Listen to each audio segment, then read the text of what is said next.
And good morning, and welcome back to the John Fredericks Radio Show. It covered a number of topics this morning. We've just been talking about some of the business climate in Virginia and some of the new legislation that becomes law, becomes active tomorrow, and in addition, some of it after the first of the year, and how it impacts Virginia businesses. But business laws weren't the only laws that were introduced and are going into effect.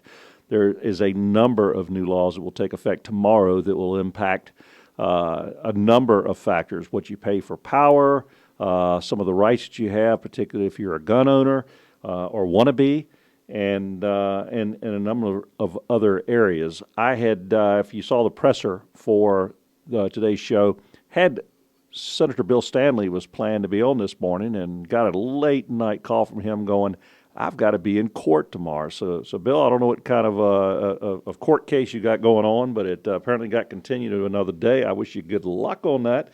But I immediately got on the phone, called my very good friend, Delegate Chris Head.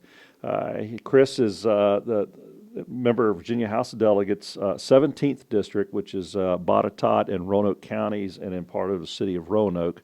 And Chris, fortunately, had just put out a newsletter to his constituents to inform them about some of the laws that were coming into place that were going to affect him. So what perfect timing, and I know I could rely on my buddy Chris to jump in and help me out. So Chris, good morning and welcome to the John Fredericks Radio Show. Good morning, Mike, and it's always glad to help out a friend. You know, it's always good to be on John Fredericks Show too. So appreciate you giving me the call and good to share with you. Although it's sort of gloom and doom when we're going to have a conversation, which is because you and I have always when we served together, when we created the Business Development Caucus together, and the work that we've done together. I think you and I both try to see the world as we're sort of glass is half full kind of guys, and are always looking for the opportunities and the upsides and trying to help create that for other people. It's really, really hard to see any water in the glass right now at all. Yeah, when it comes to Virginia. So yeah. We've seen a number of things come through that Chris, when you and I were serving together. They would, do you remember the tin hat fiasco they had where when start talking about you're trying to take right to work, and they said we would never, ever take Virginia's right to work. It's too important. It's too important to bring business here. And what have we seen for the last few years is attack, and came close this year to passing a bill that would eliminate the right to work status and so many different things. We're seeing things now they called us crazy for even talking about a few years ago. Well, here's the other thing too is, you think all the way back to then when that happened, and the number of people that served in the House of Delegates. We're not talking about a long time ago. That particular tin hat thing you were talking about, that whole bit of discussion was just 7 years ago. Okay, right? Yep. And then you look back at that point to now, better than 50% of the body is brand new. And that's, we've had such massive turnover in the House. Turnover in the House is not necessarily a bad thing. I'm really hoping that that next year we will have some massive turnover Absolutely. in the House again. We need to do that from time to time. You need to go through some of those things. But the people that have been elected, very well intentioned, I have no doubt. Some of them are very nice folks because I get to serve with them, I get to work with them, and have good conversations with them, and they're nice people. But you ask them about how life works outside of the bubble of academia or outside of the small, very circle of influence that they have.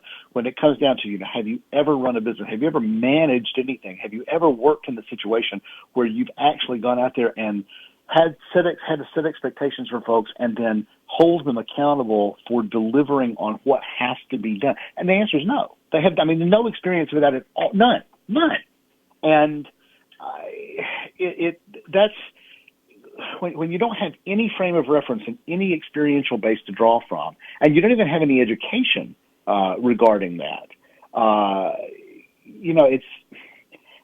then you're going to start making decisions, and you end up having you end up viewing the world as you wish it would be And there's nothing wrong with that as having aspirations of how you want the world and the universe to work. But it's sort of like, deciding that you're going to, it would be nice to be able to go out and build buildings based on Minecraft physics. It doesn't work that way. You can play in that realm and fantasize about that all you want to, but that's not the way things actually work. And that's what we're creating here is it's a lot of things based on how you wish things work rather than how things actually work. And it's going to be catastrophically bad because it is every time it's been tried in other places. And that's the real frustrating thing is, experience ought to give you and studying history and looking around and seeing what happens if you do this, what happens. And we're repeating history again and again is what we're doing. And over again. And 100% of the time, it is catastrophically bad. And, you can point that out. And if you really get somebody honest talking about it, if you get somebody really, really honest and they really look at it, then they give up that position. But if you present things to them, the best that you ever get all the way down is it's just never been tried properly yet.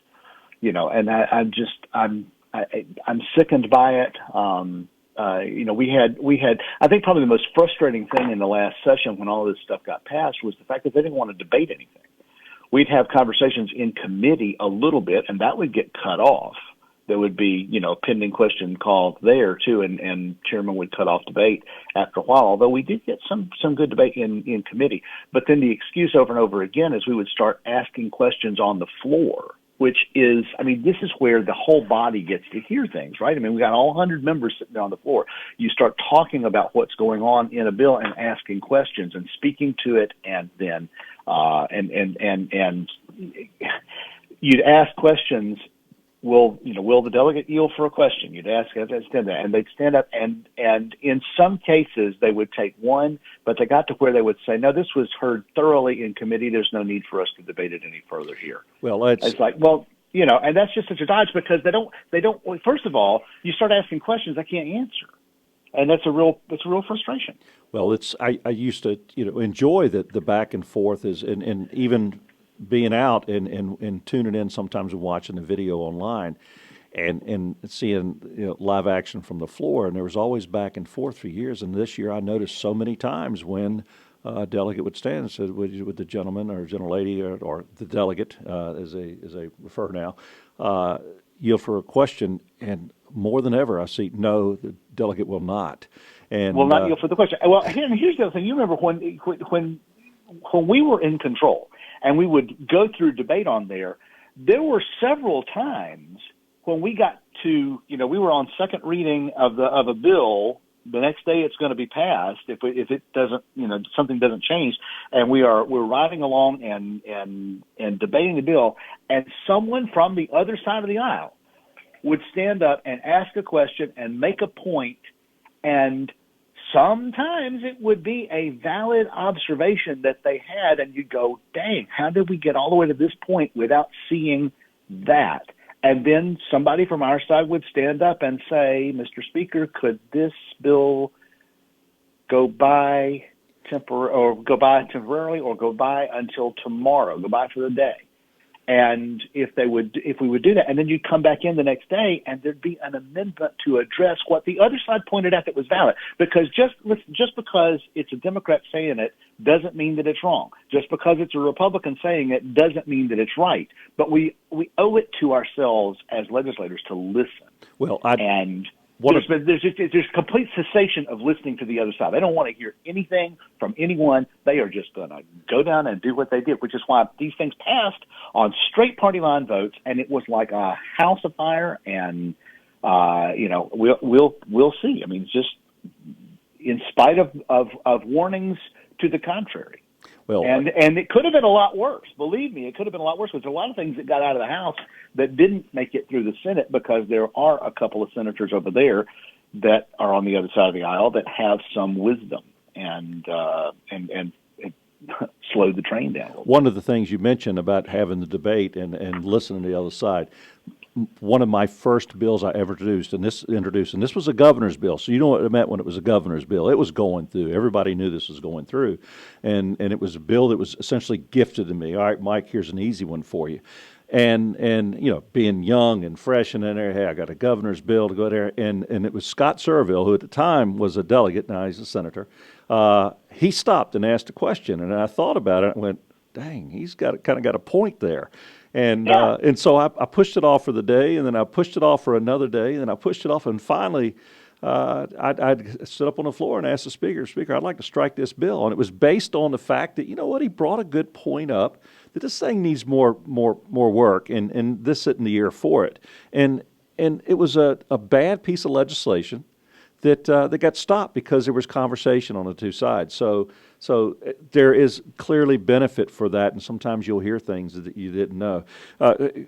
Chris, one of the other points I wanted to make, follow up with what you said, talking about the inexperience of legislators that are throwing these bills out here now, particularly when it comes to business. And we're a citizen legislature, so you have people with different backgrounds. Not everybody's going to be a business owner. I'm not an attorney. There's real estate agents, there's retired folks, there's a little bit of everything. And so you don't expect it, but you expect them to listen and pay attention and learn. That was one of the reasons, that was a key reason that you and I and delegates Ramadan and Webert started the Business Development Caucus, because we wanted to get legislators in front of business owners across the state to hear why some of these things were so important. And it worked. We made a difference, and we actually got bipartisan support for a number of bills that we got through. That's where the opportunity for debate and learning is great. And another thing, too, is we start talking about, I think you and I had this conversation back when it was in discussion, talking about possibly because of COVID to start doing essentially some remote legislative sessions or meetings, committee meetings, and voting remotely. And the real problem with that is you might as well just have one person on one side and one on the other. Bad. Terrible. Because you bad. never get that opportunity. If we have an opportunity for any civility here in Virginia to get back in our legislature, it is through people looking at each other, shaking each other's hands. All right, it's COVID, so now you elbow bump or something. But actually being there with each other and attempting to have a conversation and actually learn something, to be willing to listen. You take that out of there, and you just have people sitting in their home districts at their home phone on a Zoom conference and casting their votes, there will never be dialogue. There will never be compromise. There will never be new ideas introduced. It would be, your words exactly right, it would be catastrophic for our legislative system and for a commonwealth. Well, if you go all the way back to when Republicans, it wasn't the year they took over, it was the year it was 50-50, way back in the 90s. And there was a lot of shenanigans about not wanting to seat them and not want, there were just a lot of things that were going on, and they ended up being seated, but they were voting on rules. And as there were grave errors being made, and who was it? Was Tom Moss the speaker then? I think he was, and just they were just plowing right ahead and trying to just go on as if they had not lost the majority. And as that was going on, the one thing you could do by being on the floor is what started with members standing up and shouting, "Objection, objection, objection." And this stuff is on YouTube. If anybody has not seen it, you got to go back and watch what happened that day. And it came through, and Bob Marshall, who later became Bob became more of a zealot in a lot of ways than probably were benefiting the caucus, perhaps. Maybe, but he's a good guy. He's a loyal guy. But one of the things he was able to do was look at Tom Moss when they sat that down and pointed right at him from the floor and just said before he sat down, "Sherman's march through Georgia every day." And and that's the way you help control things when you've got debate going on. And then ultimately it shifted back around. They realized you can't just ramrod stuff through. If you don't have the opportunity to do stuff like that, that changed the trajectory for the next 25 years in Virginia and helped us become the best state to do business and helped us become prosperous and helped us to expand. And, just lots of great things happen because of moments like that. The only way that can happen is if you're in face-to-face debate. Well, only way it can happen. I had asked you to come on here. It's great conversations, and it's things people need to hear. They need to know how things should work in the General Assembly. I wanted to cover some of the things that are going into effect, some of the laws that are going into effect tomorrow. This is Mike Watson filling in for John on John Fredericks Radio Show. I've got Delegate Chris Head out of the 17th District in the Roanoke Valley on the line with me. We're going to talk about, have been talking about some of the some of the way the Virginia General Assembly has changed, in particular of the last couple of years. What we hope we can get some good discourse going in the near future, but certainly has led to some bills and ultimately some laws that we maybe didn't expect. But one of them, perhaps we probably should expect. When you put the left in charge, is there's going to be some tax increases. One of them that we've got is a tax increase on gas tax. Now, as I look at this, I think it's 7 cents a gallon or 7.6 cents a gallon, and creating the Central Virginia Transportation Authority, I believe, is one of the bills that I looked at. And I think it hits more of some of the things that are going to take place in Richmond, Ashland, Charles City, those areas. Does that have anything to do with I-81, or is that a whole nother different package? Well, it ultimately, I think, all gets sort of rolled up in there together. But now, because there were some things with I-81. Here's the thing that I have problems with it. First of all, that bill it's going to generate an awful lot of money for transportation, and that in and of itself is not a bad thing. There are some things that we've needed to address for a long, long time. But as we've moved things forward with this is what frustrates me. All we do is continue to do the same thing. Now, here's what is drastically different. First of all, now the gas tax is also indexed to inflation, so it's gonna go up, and it's gonna continue to go up, and that's just going to be there, and that will continue to keep the money flowing. And I suppose it can be argued that is a really, really good thing, because it allows inflation to sort of dictate what the rates are, what the stuff is, so you don't have to keep coming back and doing this again. The problem is where the money is going, and also what the source of it is, because the first thing is where the money is going doesn't go equally to the Commonwealth. It goes disproportionately to population up to Nova, and a large portion of it is going to go to the Metro and go to the Metro Authority up there, which has that really, I have a problem. That's been very, very mismanaged. So that concerns, and that really concerns people out in my area. Now, if you live up in Northern Virginia and you listen to this, you get upset when I start talking about things like this. But because you deal with traffic that we can't even imagine out here in Roanoke. I mean, I joke about the fact that I live in a town that has rushing in it. It's a little more than that, but we don't deal with some of the transportation issues. What we deal with is we've still got areas that don't have paved roads, and we got a lot of bridges out here that are having to be replaced and worked on. So there are issues. They're different issues. So we just understand that first and foremost. But the other thing is, and I think more importantly, what I really want us to start looking at, and nobody will have this conversation, is where's the funding source coming from on this? If we're tying everything to fossil fuels, and we're attaching not 20-year bonds or 30-year bonds, but now 40-year bonds for a lot of these road projects that we're also putting in this legislation. 40 years is a long time. I mean, 40 years ago, I had just graduated from high school. That's a long time. And 40-year bonds being paid for by a fuel they're trying to eliminate. A fuel that they're working everything that they can to try to eliminate. And that all indication of technology is, and if you look at the amount that's sold, we're selling the same or more, but people are getting more fuel efficient cars, doing everything they can to move toward electric. And believe me, when electric, you also start doing all this stuff with a diesel tax. And I talk to friends in the trucking industry, and they tell me, look, as soon as electric tractor trailers are available, we're switching. I mean, just as soon as that's available. And, Tesla is Chris, we got 30 seconds. Great strides on that.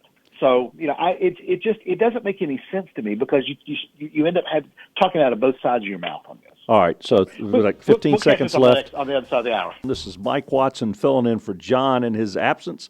The Godzilla of Truth will be back Monday. In the meantime, we've got myself and a few others filling in for John this week so he can get a little break there. I've got on the line with me Delegate Chris Head, 17th House of Delegates District. It represents part of the city of Roanoke and then Botetourt and Roanoke counties. Chris, glad to have you back. Good to be back. There you are. Okay. Yeah. So we talked briefly about the gas taxes, the new gas taxes. For folks, go out and fill up today because tomorrow you're going to pay almost 8 cents a gallon. The question is, are we going to start seeing on the pumps instead of $1.89.9? We're going to see $1.95.6. Is that how that's going to work now? I don't know. It's a we'll. I honestly, I can't tell you. I don't know, but probably you're going to see an increase, and it's whatever it is that you're paying is higher than it would have been otherwise. Let me say something about transportation too.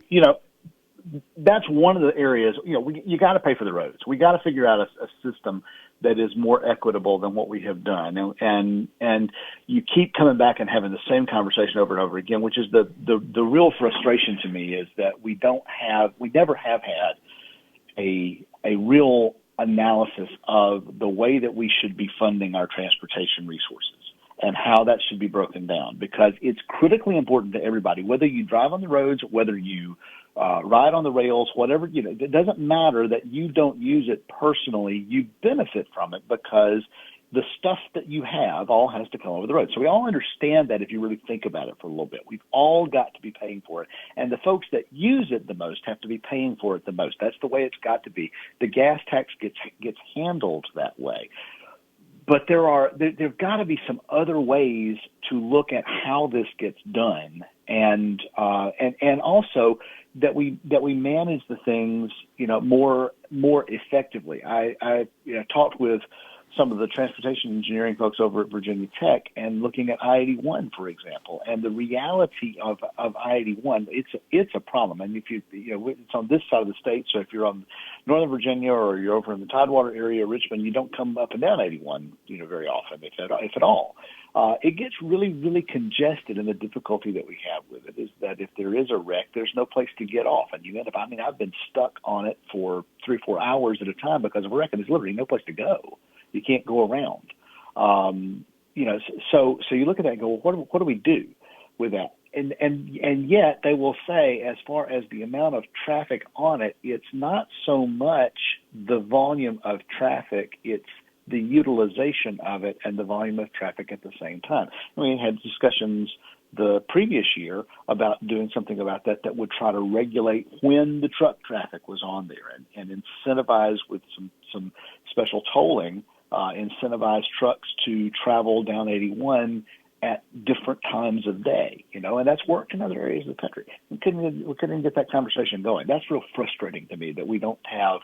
And the other thing too is those are kind of conversations you can't come in, as always gets done with big legislation like this. It is, we've worked this out in the back room somewhere, and we want you to vote for it and pass it, and you get a bill that's a bunch of pages long, and it gets dropped on you.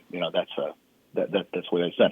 Something else that goes up almost immediately, aside from gas, is going to be your energy. And you may have talked about this in the previous hour, but that I was reminded of that just because of the way that came about. We got in what ends up passing as the Virginia Clean Economy Act.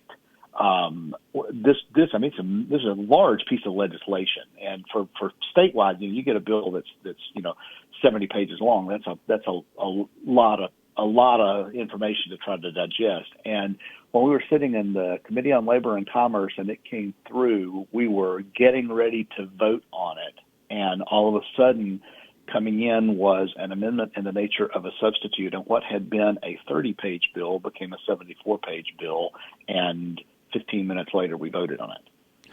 Incredible. That irritates me. There's a lot of stuff buried in all those pages. And that's going to also jack. You're looking at a 20% increase in everybody's power bill right quick. Well, nobody went into the back room with one of the legislative folks and said, "All right, let's make this quick change." 74 pages. This was something that was planned, and it was intended to be dropped in the middle of a committee meeting where there could be no debate on it. That's the problem. That's what the public really doesn't get to see or doesn't understand. That's how they get some of these things through, and a lot of these bills, not this particular one, maybe it was, maybe it wasn't, but so many bills are set-up bills as well for someone's thinking for the next campaign. Well, if they vote against this bill, we're going to get them on the camera doing it, and that's going to be an ad against them. And it just isn't the way we're supposed to be doing business in Virginia.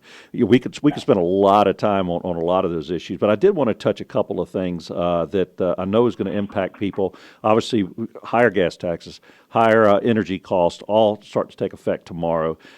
There's a number of other bills. I mean, it really kind of covers the gambit as far as education, reporting crimes to the police, casinos in some localities now, in-state tuition for students regardless of their citizenship status, marijuana laws, voter IDs, firearms.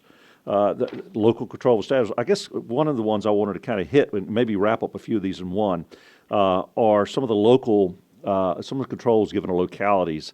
Virginia's a Dillon rule state. Typically, folks, what that means is, rules are pretty consistent across the state. If a locality wants to deviate from that, they get their representative, their legislator to go in and say, hey, we want to be able to tax this, or we want to be able to, change, this part of the law for our particular locality. And it does happen. Every year there are bills brought forth for unique situations. Some of them pass, some of them don't. But the real benefit of a Dillon rule state is that you generally have consistency across the state. Whether you're moving a business here, that you should pretty much be subject to the same regulations and laws regardless of which locality you're in.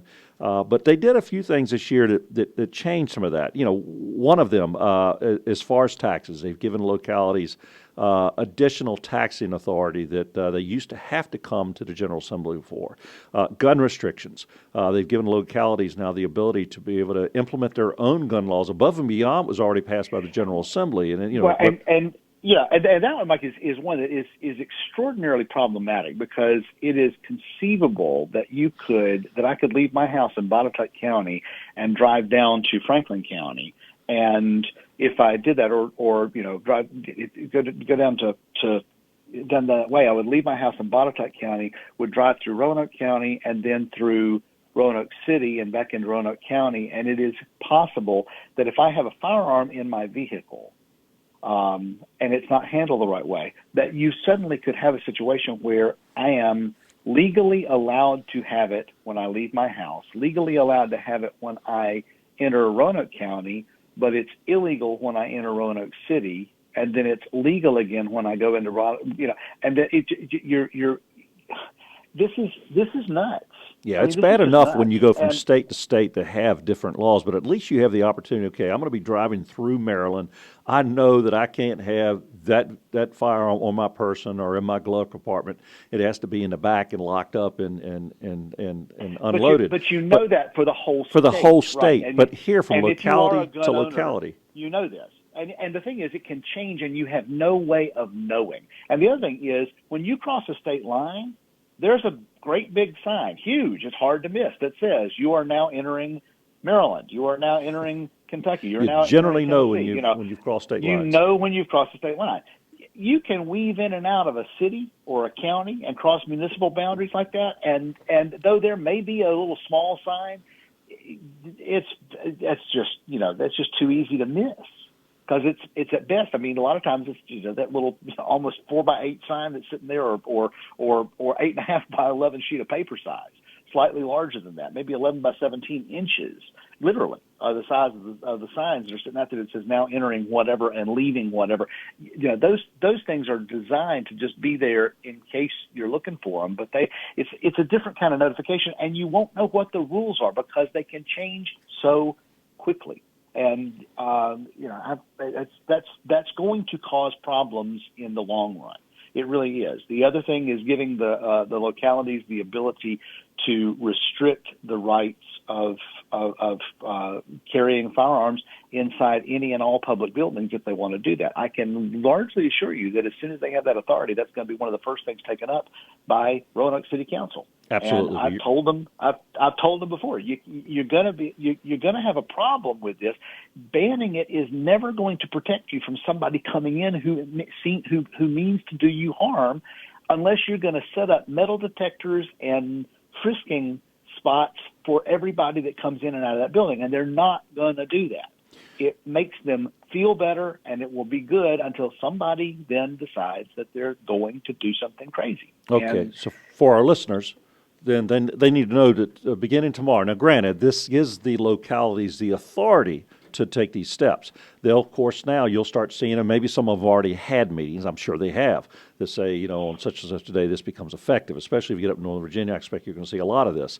So folks, pay close attention to your local Board of Supervisors or City Council. See if these meetings are coming up, and if you want to have some input, that is your chance to be heard and have this stopped if it's going to affect your locality.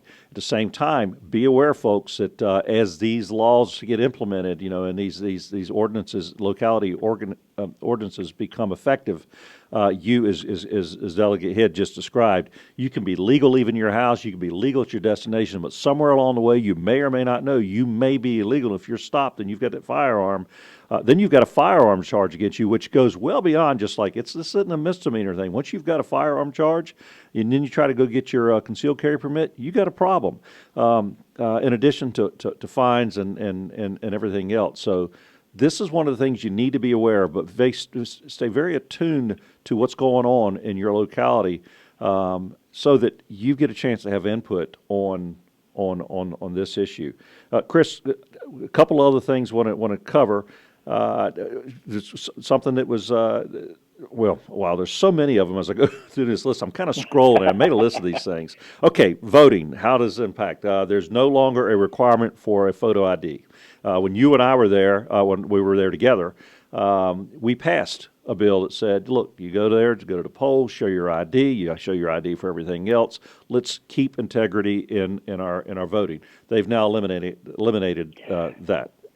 Well, here's the thing. When that bill was being debated, I asked a question on the floor, and it was really intriguing, the response on this. But because here's what happens: if somebody shows up, and I asked the question this way, I said, look, if somebody comes to the poll and they say that they are me, okay, I'm Chris Head, and I live give my address. Here I am. I'm there, and they look up. The poll workers. Now, granted, at my polling place in Botetourt County, we're rural enough. I know all those folks. They know who I am. Okay, so it's not going to be me. But if it's anybody else, but I say if it is me and it's a poll worker that doesn't know me, and they say, "Yes, sir, thank you very, very much," and you don't have to produce photo ID. I just have to state that that's who I am, and they give me give the person a ballot, and they go and they cast their vote. And I said, and then an hour later, I come in and I say, I'm Chris Head, and I ask for a ballot, and they say, Mr. Head, you've already voted. I have not voted. Who voted in my name? We have no way of voting. First of all, there's no way to go through and uncount a ballot that was illegally that vote cast. will count.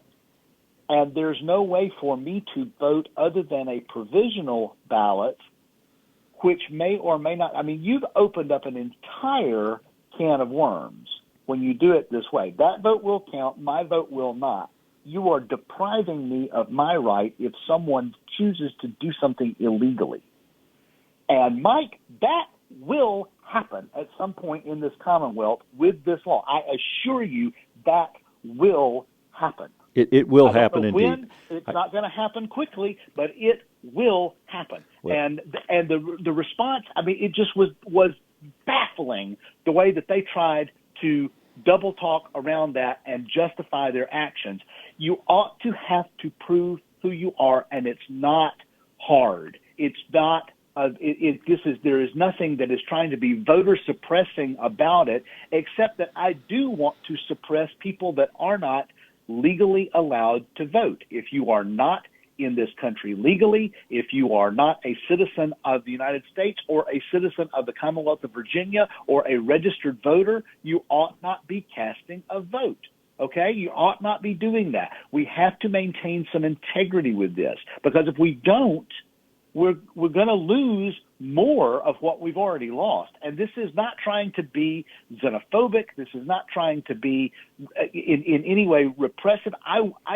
We want everybody here, but this is just a blatant attempt to control and wrestle control away from the citizens of the country and give it to the hands of a small group of elitist folks. This is another way that they want to do this. And it really drives me crazy. And I know that sounds conspiracy theorist, but this is one that upsets me terribly. And when you point it out and they can't answer it, but they just go ahead and do it anyway. And that's just, I mean, it defies comprehension that anybody would do it that way. Yeah.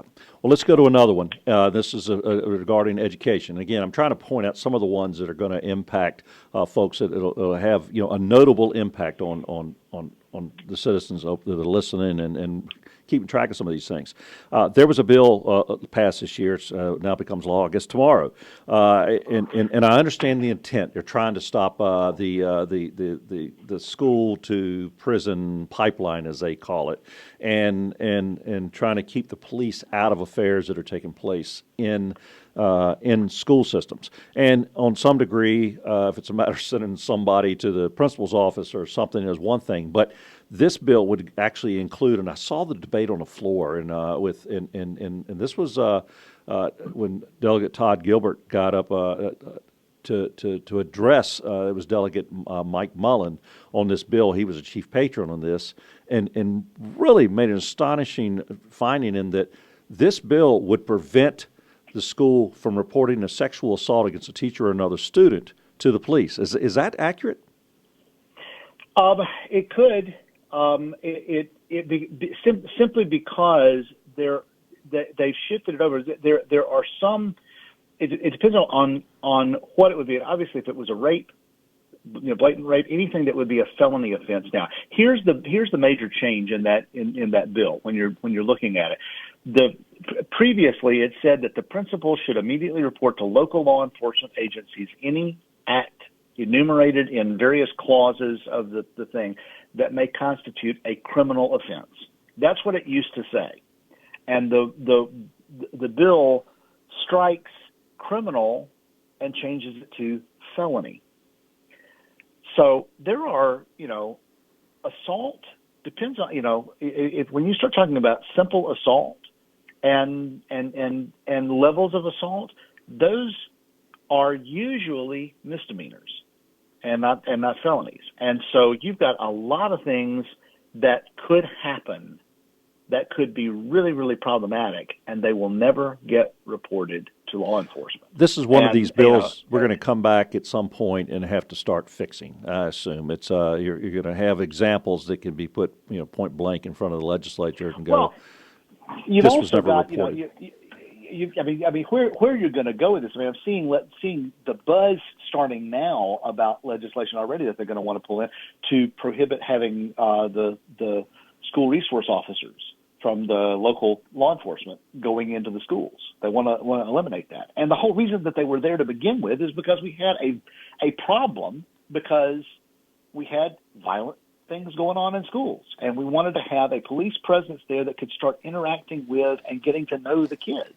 And most of the localities around and most of the school systems around and most of the kids around, well, it's kind of like having those cops around in the school. But now they want to get rid of them. Yep. We are moving pell-mell to a state of absolute anarchy. And, it's not right or wrong. It's just open season. Do whatever you want to do and don't worry about it. And, it's crazy. There was also legislation that we had this year. Chris, just give you a heads up. We got less than a minute.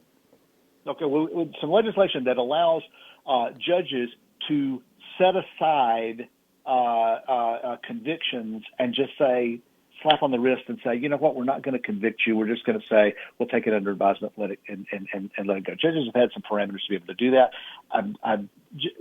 We're going to be turning a lot of crooks loose. Well, this is violent That's are a problematic. great lead It's into my awful. my next guest, which is who you know very well. We work with together with former Delegate Rich Anderson, who's running for RPV chair. But I've really talked about how this next election in November is really becoming to be less about two people and more about anarchy versus law and order. And that things you're talking about right now describes that exactly. Chris, I really appreciate you coming on the air, especially such short notice.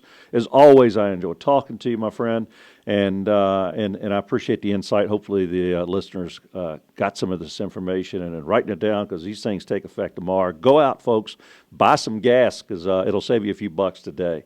Delegate Chris Head, 17th District, thank you so much for joining me.